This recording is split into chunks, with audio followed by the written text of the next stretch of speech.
Hello, everybody. My name is Ian Franklin. I'm the founder and CEO of Infusion 55. Today, we've got an in conversation with David Winterburn. David has spent nearly 3 decades within the retained executive search and the headhunting industry, has worked in the recruitment sector for the last 37 years. Held the roles of chairman of the Recruitment and Employment Confederation in the United Kingdom, and also has held roles as the chairman of the Association of Executive Recruiters, and a past president of Europe for the European Confederation of Search and Selection Associations. In addition, David has completed a maximum term of 6 years on the National Council of the Institute of Directors as a fellow of the Recruitment and Employment Confederation and a member of the British Psychological Society and a fully qualified life coach.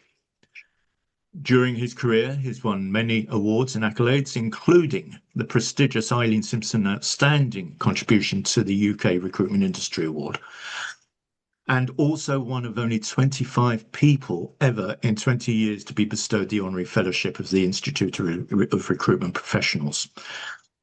David's also a fellow of the Institute of Directors.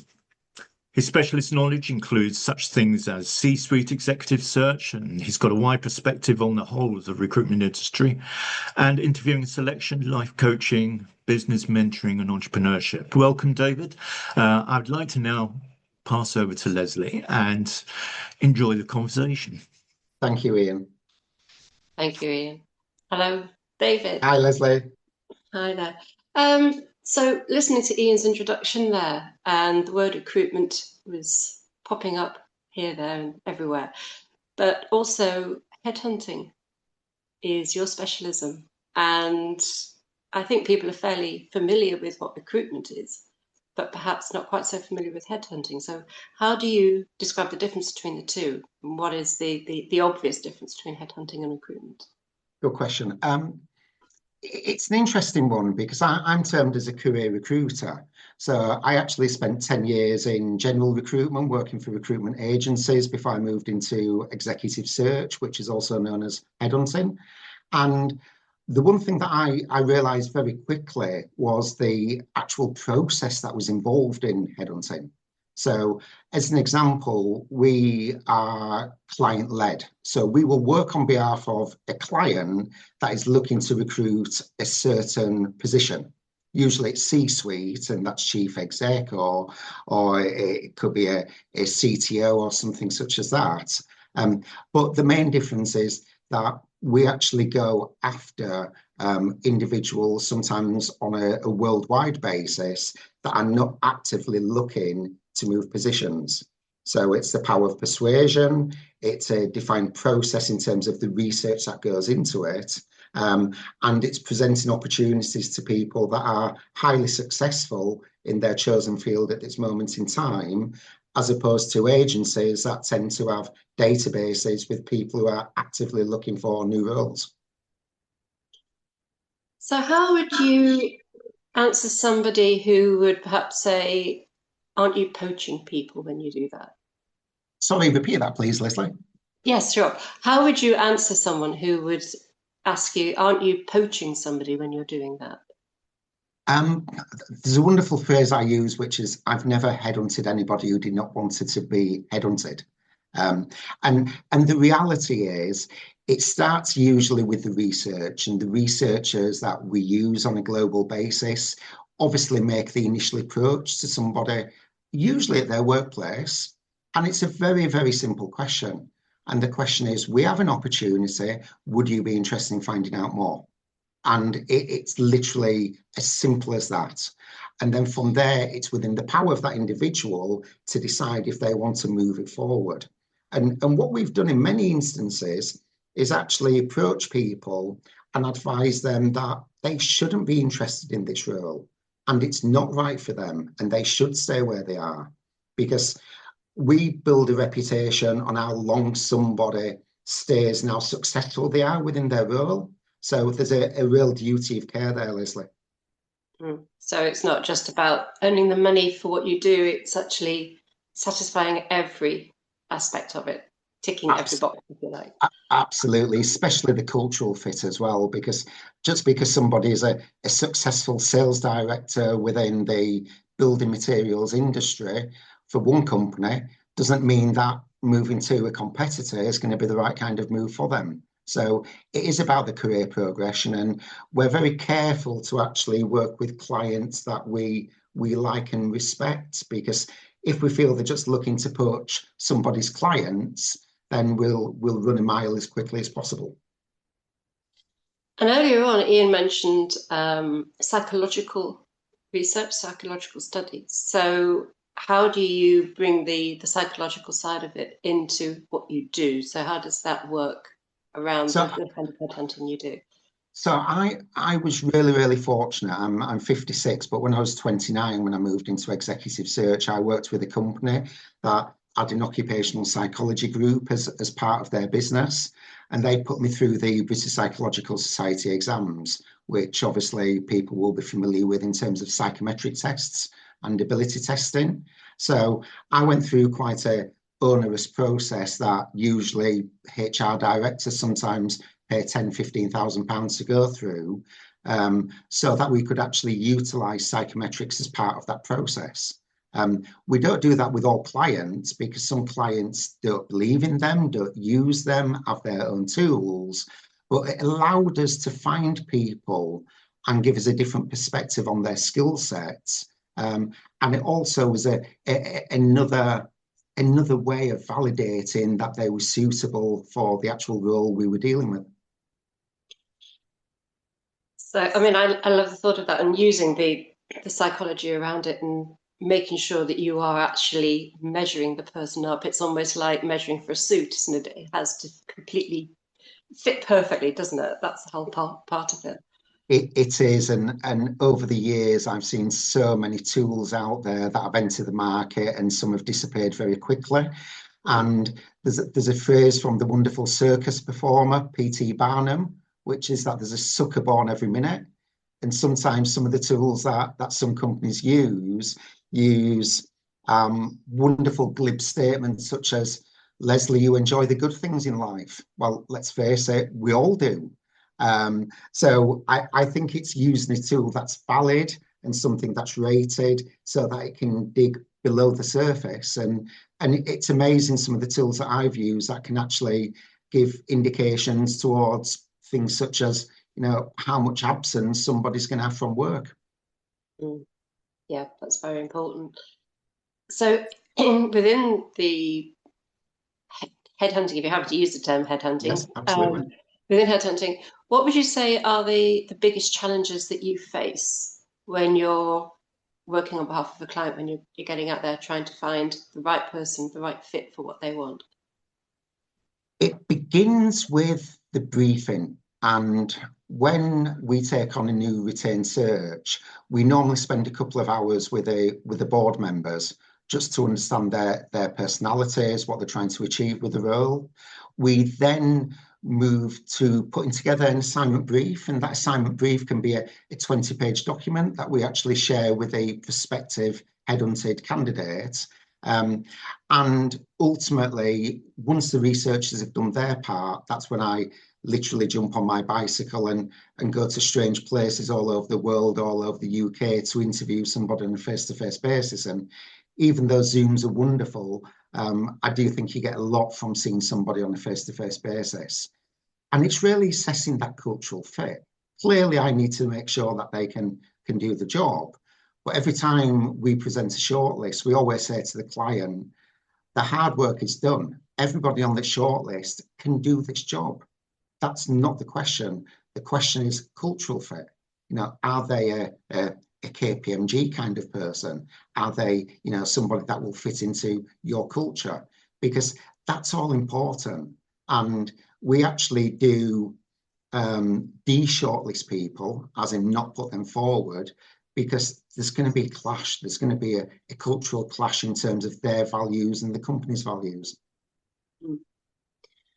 So how long do you give? How long is the process on average for being given a brief, for finding the right people for the list, and then delivering the goods, if you like. So what's a kind of typical length of time it takes? Traditionally, you're looking at 3 months, traditionally. However, I've done searches a lot quicker than that, and I've done searches that have taken up to a year. And the reason why I say that is because even though we will utilize our process that has 31 steps, so it's a really in-depth process, sometimes companies want to put lots of barriers there, and the barriers could be the interview process. So I had one client that wanted to take somebody through 5 interviews, which took the best part of 3 months for them to actually get everybody together. But even once you've actually got somebody to accept a written job offer, they then need to resign. And that's something that we need to coach them through and assist them with. And then at the level we operate at, which is usually 6-figure salaries plus, it's not unusual for somebody to be on a 3, 6 or 12-month notice period. And that's why agencies make up the majority of the UK recruitment marketplace, because they've normally got people who are unemployed or available to start very, very quickly indeed. But what we deal with is a business critical role, Leslie. So if you're looking to recruit a new, let's say, chief financial officer, and you're a fairly large organisation, the consequences of getting that wrong by shortcutting the process by a few weeks is immeasurable in terms of, the impact it can have. It could collapse the company, technically, couldn't it? Correct. Have you ever known it to do that? Not with anybody I've placed, but I've certainly heard stories. And I think what tends to happen is that occasionally some companies may begin a search actually knowing who they want. And that's the wrong way around. They should be open-minded, because a shortlist of one is not a shortlist, in my opinion. And more importantly, it's about having that choice, and that choice might be 3, 4, 5 people that are expertly qualified to do the role. But there are horror stories of people that have been put into certain organisations that have just failed miserably and invariably been paid off. So it can be a very, very costly process. Yes, yeah, it would be at that level, a very costly process, wouldn't it? I mean, sorry, Leslie, I forgot to say. No. One of the things that we also do is, whenever we work with an organisation, we actually give a 12-month free replacement guarantee. And the reason why we do that is because, first of all, it gives the company that peace of mind that they've invested a lot of money.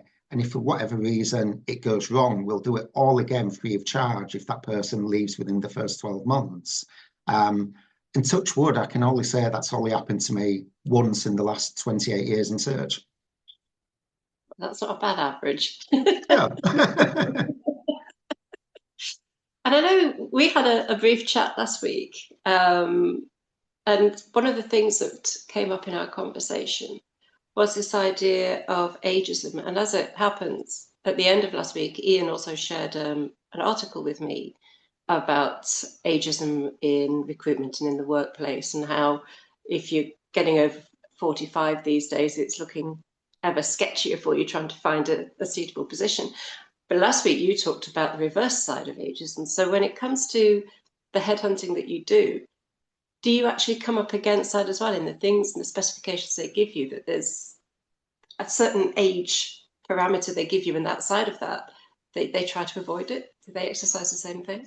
Not so much now. And I don't work with clients who basically want somebody who's 35 to 40 years old with 30 years experience, because you're never going to find them. These people don't exist. But for me, I mean, if anybody looks me up on LinkedIn, they'll probably see that I'm slightly different to my profile picture, because that was taken some years ago when I had lots of hair. And I quickly realised when I was 29, moving in executive search, that I experienced reverse ageism, because people were saying, you are very young, David, to be operating at this kind of level. And luckily, as I got older and the hair disappeared and it became grey, then that helped with the maturity and credibility. But if anything, people are starting to realise that at a very senior level, and with retirement age being pushed down the road constantly, just because somebody's over 60, as an example, does not mean that they cannot still commit a good 5 years or 10 years to an organisation. And I've interviewed some 62-year-olds that are more sprightly than 32-year-olds. And I've interviewed some 32-year-olds that look like they're ready to retire now because they're just shattered. So I won't say it's a pet hate, but it's just wrong. And it's so sad. And I work with many candidates who have experienced it almost on a daily basis, and they've used every trick in the book to hide their age on their CV and taken out companies, etc. But it still exists, and sadly, those companies that are ageist are missing out on great talent. Well, they are, because I would think anyone from 50 over, and the older they become, they're going to give more commitment. They're not looking to just climb the ladder and move to the next job. They're now just looking for somewhere that they can really commit to and take right to the very end. And Absolutely. in that, they're missing a wealth of commitment and talent from that person, aren't they? Absolutely. And I am generalizing, but I think the more mature somebody becomes, the more loyal they tend to be. Because obviously we hear stories about millennials who see 18 months as really a long-term commitment to any job before they move onwards. But I always say to companies, if you're looking to recruit at a senior level and you're expecting someone to stay 25 years, then that may be a pipe dream, it may be realistic, but typically speaking, there's so many advantages of recruiting somebody who's got the maturity and credibility there. Yeah, absolutely. I mean, I spoke to you last week and said, you know, I've found the ageism when I was younger, but it was more to do with not taking you seriously. How can you possibly know what you're talking about? Yes. And it can be so frustrating. It's that point where you think, at what age will they start taking me seriously or treating me as an adult? And it's a minefield. It's so tricky to put yourself out there and be serious and get people to take you seriously. Then suddenly it happens, and then before you know it, they're turning their back on you again because, well, you know, you've got a few white hairs there, so obviously you're past it. It's infuriating, isn't it, when that the funniest thing that I find is, having built a relationship with many people, and my peer group's always been usually 10, 20 years older than myself anyway. And I just love hearing stories about people who have used these recruitment firms for decades and decades. And then lo and behold, when they become a job seeker and they go back to that recruitment firm, they're literally just ghosted, given the cold shoulder. They're not interested in them at all. And then they go on to find another job and say they'll never use that recruitment firm ever again. And I just think that's wonderful karma. Absolutely. Yeah. Because I don't think if you've got, you know, a lot of years of experience in a particular field, and you get to a certain age, and all a recruitment company can say is, well, we can give you a data entry job. Yeah, you're not going to, are you? There are certain things you just won't do, even though you're coming to the end of your career. It's like, I still want to have something that's fulfilling, but also something that I can contribute to, give the wealth of my experience to. It's like a slap in the face, I think, when they do that to older people. It is, and at the level that we tend to operate at, what we find on a regular basis is that we have to employ a certain type of racism, a certain type of ageism, because what you tend to find is, if you're looking to recruit a chief executive for a substantial organisation, somebody who's 21 just can't do that. You know, that they may not have the experience or the life experience or the credibility. So there tends almost to be a 5 to 10 year experience level that people expect in order for them to have the credibility to command that kind of salary. That's right. So then I suppose if they're looking at somebody 30 plus or 35 plus, that's a more realistic aim to go. Yes. Yeah. So, absolutely. Also, it's one thing to talk about the things that we do, the things that we love to do in our careers and so on, but what does a headhunter do on his day off? I was smiling when we were talking about more mature people because I go swimming every morning at 7 o'clock. I do something called lane swimming. Um, and I have lots and lots of friends there, and lots of those are over the age of 70, and they are my inspiration. And I was speaking to one chap this morning, Howard, and he's just training for his senior triathlon at this moment in time. Um, and they really are my inspiration. But in answer to your question, um, I've got a hobby and I've got a side hustle. And please don't laugh at this. Um, but I buy and sell Lego on eBay, the Yay! minifigures. Yeah, absolutely. Um, and the reason why I do that, I started it in 2016, was I always wanted a little side hustle when I do retire, so I could always make, some money. Um, but I find that on an evening, because the day can be very stressful, there's nothing more that concentrates the mind than having a magnifying glass, sorting through kilos and kilos of Lego, looking for these little people. And it may sound quite sad, but it just quietens my mind, and it's something that I take immense fun in. Are you aware that the Lego Corporation trains an army of people to go into businesses, especially at executive level, and use Lego as part of their creativity and stimulation, and to get their minds working? Ian and I were in a retreat a couple of years ago where they did just that as one of the activities to expand your mind, and it is incredibly expanding. I had my own personal experience of how it took me from being very small and safe in what I was creating to something that was more colourful and open, and seeing the different things that people come up with. It's really quite an amazing tool to use, and it's more than just a children's toy. So I certainly wouldn't laugh at that, because Lego's got a multiple range of uses, I would say. Absolutely. And the other thing that I find fascinating about it is that ultimately I'm very perfectionistic. So I like to get things right the first time. And I just find having a hobby where you need to concentrate, you need to switch off, you need to focus on literally one thing, stops you from thinking about everything that's gone on during that working day.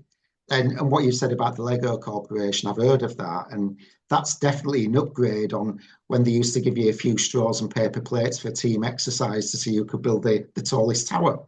Yeah, exactly. I mean, they still do build yourself a platform, build yourself a tower, but it's how you see it going and what you do with it and what angle it goes off at. Like I say, it really gives you an opportunity to be open the mind, because children learn through play. That opens their minds up. And as adults, we allow ourselves to become quite a restricted parameter of thought and concentrating in one area. So this allows that child brain to come back in. So we're coming back to the psychology of things and using the psychology of how we work. This actually allows that childlike creativity to have an input. And it's amazing what we can get out of that. I would suggest anybody who's watching this, that's a parent, that every single person that's a parent watching this has felt the pain of walking on a Lego brick in bare feet in the early hours of the morning. You'd never forget that. The squeal. Yes, absolutely. And having Lego imprinted on the sole of your foot for about a week. Yes. Oh, yes, yes. So true. And so I think finally, the last question I would like to ask you, back to the headhunting work you do, is what got you into it in the first place? I was a really, really frustrated sales rep, or sales rep wannabe. And I decided not to go to university. I got my A levels and I was offered a chance to become a retail manager. And I was at the age of 18, turning 19, in charge of 12 Superdrug stores. And it was great. And it was a massive role. And I realized over the Christmas period, I was averaging 110 hours per week. And I thought, I can't keep doing this. I just can't.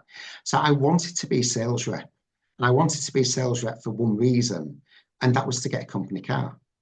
And I went to agencies and they lined up interviews. And every single time I came second because I had no field sales experience. And eventually this recruitment business said, you seem quite tenacious, David. Have you thought about working in recruitment? And I said, will you give me a company car? And they said, yes. And I said, I'd love to work in recruitment. And sadly, years later, recruitment is still not a career of choice. There are not people that are really clambering to get into recruitment. It's still one of those things that people drift into, but it can be a wonderful career for many people. Thank you very much. It's been a real pleasure chatting with you today. Likewise. And learning a lot of stuff about headhunting and the things that you do, and also the wonders of Lego. I think we all agree on that one. So Absolutely. Thank you very much. It's been great. I remember that Lego exercise that we did, Leslie, and it was great fun in the whole room, wasn't it? And it created such laughter. It brought everyone together. It was a wonderful activity. Yeah, absolutely. If I may, I'd just like to ask one particular question, David, as well, and that is, what do you see the future of the whole industry, the recruitment to search industry, being like, especially with the increase of things like AI? I would love to say it's rosy, but it's not. And obviously, because of the positions I've held, I've got many, many friends that have been in the industry as long as me. Some have been there even longer.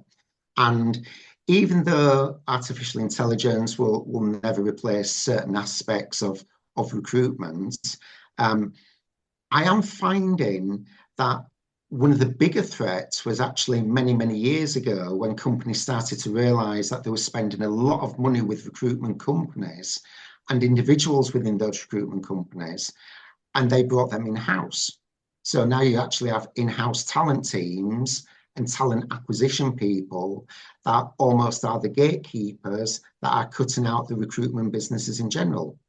I think at the very senior levels, the director generals, the chairman, the chief execs of the large organisations, headhunters will always have a place.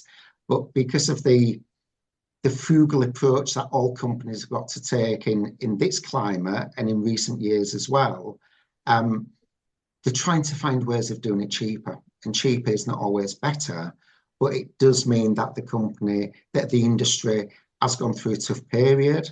And in addition to that, the other thing that's been a real challenge is the high unemployment rates, because you've got very, very talented individuals who are looking for roles and approaching companies direct. And quite honestly, if you've got a superstar that sent you their CV, then why would you pay a recruitment firm when you can just employ this person directly free of charge?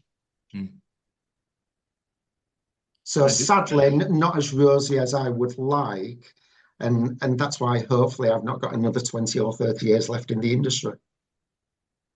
So do you feel, I mean, listening to you there and it not being very rosy, do you see it as a terminal profession, or can you see it going off into a particular type of tangent at some stage or other? We talk about agencies and we talk about headhunters. And I mentioned with Leslie at the very start about agencies, obviously having databases, etc. But what I've realised is that headhunting is a profession. And if we talk about it as a profession, it will be recognised as a profession. But what's happened with many, many recruitment firms or recruitment agencies is that they've sent out some CVs for a senior level role, and sometimes they become lucky and that person is taken on. And just because they've sent a CV of somebody on 6 figures and placed that person does not mean that they are now headhunters. But there are companies that masquerade as executive search companies that literally just agencies in disguise. So it's a slippery slope, and ultimately you always pay what you get for what you get. But I'm saddened to see that the industry has been eroded, and it's been eroded quite a lot, Ian, over the last 5-10 years that I've seen. I agree. I mean, as many viewers of this know that I've come from the same industry as well, yes. and spent much of my life in it as well as you have, and we've seen it all. I think is the best way to describe it through those years, and I can resonate with everything you say there. Good. Thank you so much for this. It's been a fabulous conversation, and I'm sure that there will be one or two viewers that will want to raise one or two questions, which they will be invited to do, of course, as and when this conversation goes on to the platforms. But thank you again for coming on board to do this conversation. And I'm sure also that a lot of people have learned a little bit more about what happens in the industry, in the profession itself. I remember you and I, in fact, a few weeks ago, we were talking, and we defined it as being a profession. Yes. And that's the key thing as well. And thank you for the invitation. It's been a real pleasure. I never shy away from talking about something that I'm passionate about. Thank you. Okay, for the viewers, we thank you to David Winterburn for that, and to Leslie as well, of course. Our next conversation with will be recorded at the end of March, and that will be with Ricardo Araujo, who's the founder and CEO of a rather unusual travel firm called Ariodante. Which is an organization, a travel firm that organizes travel packages that nobody else can organize. It's a fair way to actually describe that. But in the meantime, thank you very much, everybody. See you next time. Thank you. Okay, and